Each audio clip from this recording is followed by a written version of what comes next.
સુરેન્દ્રનગરના ધ્રાંગધ્રામાં વ્યાજખોરો બેફામ બન્યા છે. પઠાણી ઉઘરાણી કરવા આવેલા શખ્સોએ યુવક પર હુમલો કર્યો. કસ્બા શેરીમાં વ્યાજખોર એજાઝ, શૌકત અને વસીમે હુમલાને અંજામ આપ્યો. 35,000ની ઉધાર લીધેલી રકમ સામે 50,000થી વધુ વ્યાજ ચૂકવ્યા પછી પણ ઉઘરાણી કરાતી હતી. ત્યારે વ્યાજ ચૂકવવામાં મોડું થતા વ્યાજખોરોએ આ હુમલાને અંજામ આપ્યો છે. અલ્લારખા મલેક નામના યુવક પર વ્યાજખોરોએ હુમલો કર્યો.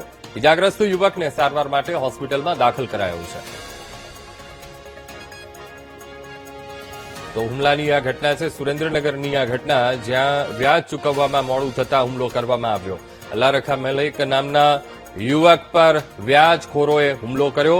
ઇજાગ્રસ્ત યુવકને સારવાર માટે હોસ્પિટલમાં દાખલ કરવામાં આવ્યો છે, જ્યાં તેની સારવાર ચાલી રહી છે. તો સુરેન્દ્રનગરનું ધ્રાંગધ્રા અને જ્યાં વ્યાજખોરો બેફામ બન્યા છે.